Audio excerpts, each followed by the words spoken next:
Yakutska yolculuğumuz başladı. Aşama aşama kaydedeceğiz hepsini.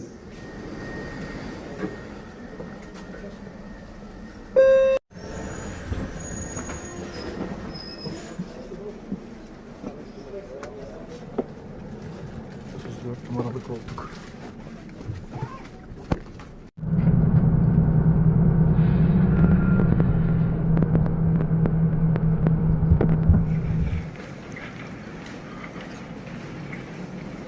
Номер 2139. Durağında indim. Tekrar trene binip devam edeceğim. Döner kebap yazılı bir dükkanın önünde durduk. Şöyle göstereyim size. Döner kebap. Ters de oldu tabii bu. Ne var böyle kebapta?